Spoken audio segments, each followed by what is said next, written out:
And tazkiyah is something that is really established from the Quran. Allah Jalla wa ala mentions about Rasulullah sallallahu alayhi wa sallam.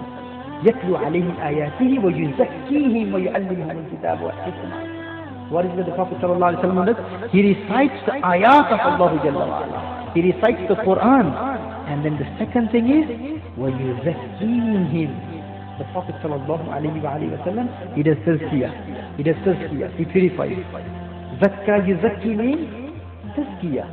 He does tazkiyah of people. He purifies their heart. So tazkiyah, it actually comes from the Quran.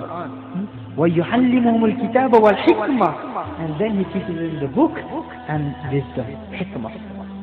And they are the tafasir.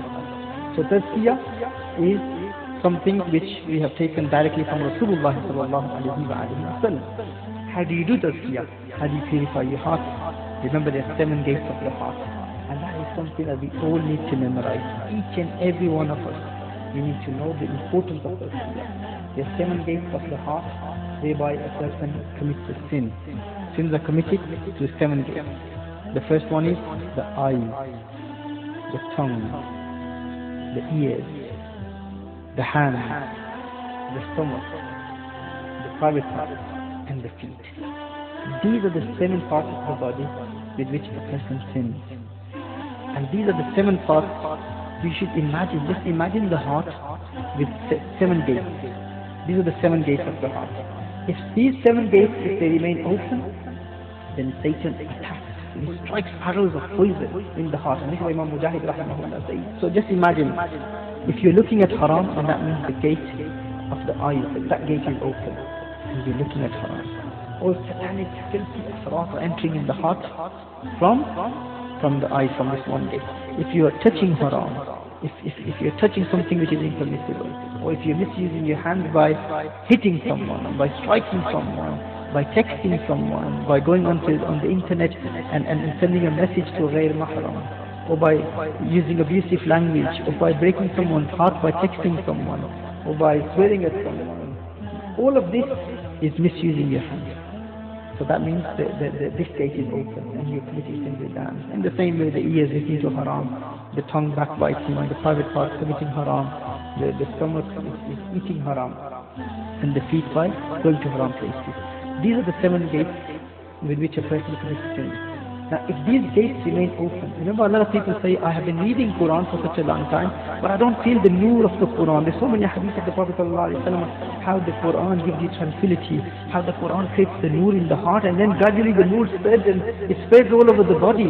The entire human body and the ruh, everything becomes illuminated with the nur of the Quran. But why doesn't it happen to me? I have been reciting the Quran for such a long time. People say that.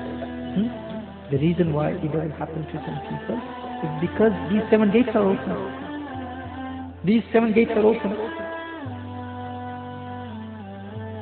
Just imagine that if someone says, you can make butter or cream out of milk.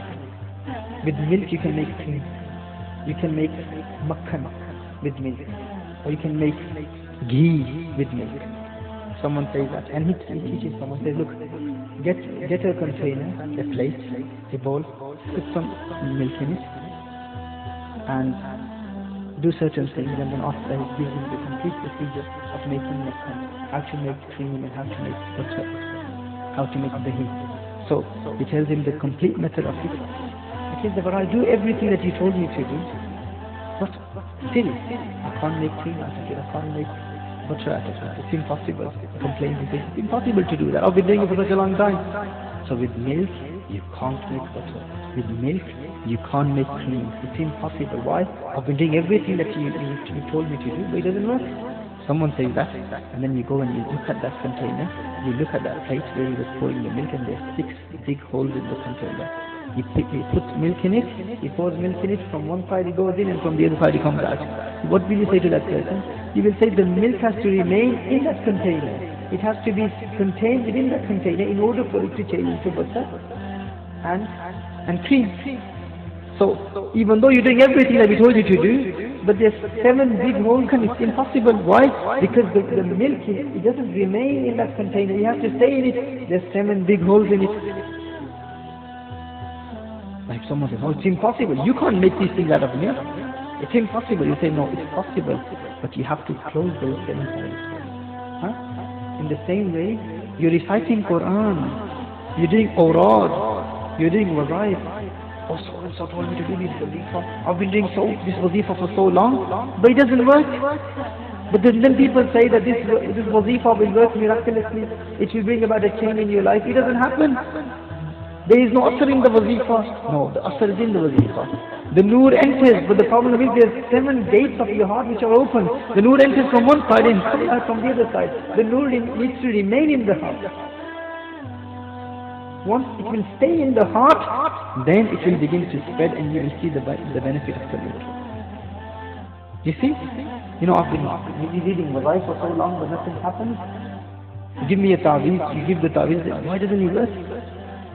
It's like on concrete, if someone was to plant and put a beej and a seed and say the plant will not come out, you'll say, look at where you planted it.